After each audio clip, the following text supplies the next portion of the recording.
Fala pessoal, tudo bem? Eu sou o Alisson Ricardo, esse é o canal de teologia O Arauto Pentecostal. E você já parou para se perguntar o que realmente é o pentecostalismo? Se você não sabe ou quer entender um pouquinho melhor, fica nesse vídeo que ele tá do fogo.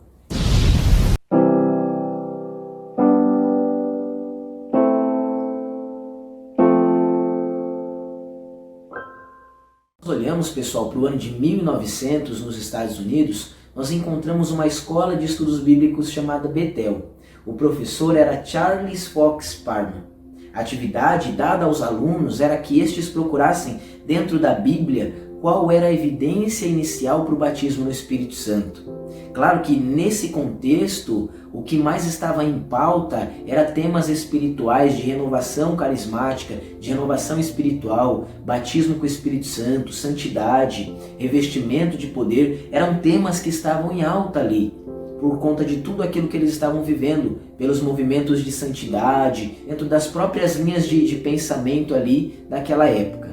Meus irmãos, a conclusão é que o falar em outras línguas era tal evidência. Acontece que, pouco tempo depois, em uma de suas reuniões de oração, uma das alunas desse colégio, ela sente a necessidade de receber oração com mãos impostas, e recebendo a oração, ela passa a falar em novas línguas. Ela, que desconhecia completamente o idioma chinês, passa alguns dias falando e até mesmo escrevendo na língua estrangeira. Nesse mesmo colégio, nós vamos ter um jovem negro, cego de um olho, que tinha que assistir às aulas do lado de fora. Esse jovem não é nada mais, nada menos do que William Seymour. Esse jovem ele vai ser responsável pelo início das reuniões de avivamento na Rua Azusa. E é dali que o pentecostalismo vai se espalhar para o mundo todo. Esse jovem que teve essa vida tão grandiosa diante do Senhor, naquele período tinha que viver uma vida de desigualdade, onde os brancos eram separados dos negros, onde tinha-se no ônibus lugar para os brancos e para os negros, bebedor de branco, bebedor de negro, e eles não poderiam se juntar, então ele tinha que assistir as aulas do lado de fora. É ele que vai ser responsável pelo início do avivamento da Rua Azusa ali, aonde o fogo de Deus, a presença de Deus era tão forte que o relato diz que antes mesmo das pessoas chegarem nessa reunião, elas, cheias de suas doenças e mazelas, elas já tinham sido curadas. Mas o que realmente é o pentecostalismo? Vamos dar uma olhada nos textos bíblicos, nos textos que fundamentam essa maneira de olhar para a realidade, para a gente entender um pouquinho melhor. Quando nós olhamos para o texto de Atos, capítulo 1, verso 4, nós vemos o seguinte: e estando com eles, determinou-lhes que não se ausentassem de Jerusalém, mas que esperassem a promessa do Pai, que, disse ele, de mim ouvistes. Porque, na verdade, João batizou com água, mas vós sereis batizados com o Espírito Santo, não muito depois desses dias. Essas são as palavras de Jesus aos discípulos, para que eles permanecessem em Jerusalém, até que o Espírito descesse sobre eles e os capacitasse para a missão que eles tinham que executar. Acontece que em Atos capítulo 2 nós vemos o cumprimento dessa profecia, dessa promessa. Vejamos: e cumprindo-se o dia de Pentecostes, estavam todos reunidos no mesmo lugar. E de repente veio do céu um som como de um vento veemente e impetuoso, e encheu toda a casa em que estavam assentados. E foram vistas por eles línguas repartidas como que de fogo, aos quais repousaram sobre cada um deles, e todos foram cheios do Espírito Santo, e falaram e começaram a falar em outras línguas, conforme o Espírito Santo lhes concedia que falassem. E em Jerusalém estavam habitando judeus, varões religiosos de todas as nações debaixo do céu. E todos eles, irmãos, o texto vai continuar relatando, que ficam maravilhados com aquilo que estava acontecendo, porque eles viam que eram pessoas indoutas, pessoas que não tinham estudo, mas elas ouviam, elas eram estrangeiras, elas tinham outros idiomas, e elas ouviam aquelas pessoas, depois de receberem Deus, falando nos idiomas que essas pessoas falavam. Então foi um milagre muito grande.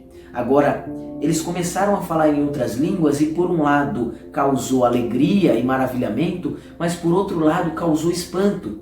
E esses que ficaram espantados e até mesmo escandalizados com o que estava acontecendo começaram a falar: eles estão bêbados. olha só, estão cheios de mosto. É nesse momento, irmãos, quando aquele movimento que Deus estava produzindo é atacado, que Pedro se coloca em pé, na ousadia do Espírito, cheio dele, e passa a falar: varões judeus e todos os que habitam em Jerusalém, seja isso notório para vocês, escutem as minhas palavras. Esses homens não estão embriagados, como vocês pensam, sendo essa ainda a 3ª hora do dia. Mas isto é o que foi dito pelo profeta Joel. E assim diz o profeta Joel: e nos últimos dias acontecerá, diz Deus, que do meu Espírito derramarei sobre toda a carne, e os vossos filhos e as vossas filhas profetizarão, e os vossos jovens terão visões, e os vossos velhos sonharão. E também do meu Espírito derramarei sobre os meus servos e minhas servas naqueles dias, e profetizarão, e farei prodígios em cima nos céus e sinais embaixo na terra, sangue, fogo e vapor de fumaça. O sol se converterá em trevas e a lua em sangue antes de chegar o grande e glorioso dia do Senhor. E acontecerá que todo aquele que invocar o nome do Senhor será salvo. Essas são as palavras de Pedro. E olha só, quando Pedro ele vai explicar que o que estava acontecendo ali não era um momento de êxtase inconsciente, algo que eles não sabiam que estavam sentindo, um emocionalismo barato, que Pedro estava falando: olha, a gente não está cheio de mosto não, isso é cumprimento da promessa de Deus. Que Pedro aponta que naquele momento uma promessa de Deus estava se cumprindo, a promessa dita a Joel, que nos últimos dias o Espírito seria derramado sobre toda a carne. O pentecostalismo, meus irmãos, ele vai ensinar que agora todos nós podemos receber um revestimento espiritual do Senhor. Quando nós olhamos, irmãos, para toda a palavra de Deus, a gente percebe que no Antigo Testamento o Espírito Santo não descia com poder e revestimento sobre todos os cristãos, sobre todos os judeus, aqueles que faziam parte da aliança. Na verdade, o Espírito descia para capacitar alguns apenas para funções específicas. Então descia sobre reis quando era necessário, sobre sacerdotes, sobre profetas, sobre juízes muitas vezes. Mas percebe, um campo muito restrito em que o Espírito atuava. A gente tem um caso interessante em Números capítulo 11, quando Moisés, já cansado de carregar o seu fardo, ele fala: Deus, me ajuda. E Deus fala: olha, separe 70 homens que eu vou derramar do Espírito sobre eles, para que eles possam te ajudar. Irmãos, quando esses homens eles recebem o Espírito, eles começam a profetizar. Nesse momento, 2 homens que estão fora do arraial também profetizam. E aí, o que acontece? Josué e outras pessoas chegam ali e falam: Moisés, olha só, tem 2 lá profetizando. Na verdade, quem só profetizava era o próprio Moisés. E Moisés fala assim: vocês estão com ciúmes de mim? Quem dera que todo o povo fosse profeta. O desejo de Moisés era que todos pudessem profetizar, todos fossem cheios do Espírito para viver a vida que eles precisavam caminhar com Deus. Irmãos, o desejo de Moisés, em Atos 2, afirmam muitos teólogos que o desejo de Moisés em Atos 2 ele é cumprido. Agora, toda a igreja ela pode ser cheia de Deus. O pentecostalismo ensina principalmente a doutrina do batismo no Espírito Santo, que significa um revestimento, significa um enchimento, um preenchimento, uma capacitação para que esses crentes consigam testemunhar de Jesus. É essa doutrina de que o Espírito reveste para testemunhar, que impulsiona os crentes a fazerem missões em diversos países. E é por isso que hoje, atualmente, o pentecostalismo, a denominação pentecostal, é aquela que mais cresce no mundo. Mas você já deve ter se perguntado o que é pentecostalismo e o que a igreja do Novo Testamento tem a ver com uma festa judaica que era costume deles. O que uma coisa tem a ver com outra? Bom, irmãos, acontece que a descida do Espírito Santo, o marco aonde a igreja passará daqui em diante a ser conduzida pelo Espírito Santo de maneira intensa, de maneira coordenada, de maneira intencional, é exatamente no dia de Pentecostes. E é por conta disso que a gente deu o nome, Na verdade, deu-se o nome de pentecostalismo, por conta desse marco, desse dia que marcou. Não que exista alguma relação com o dia de Pentecoste ou com as festas que aconteciam ali, mas principalmente por conta de tudo que ocorreu, ter ocorrido no dia de Pentecostes.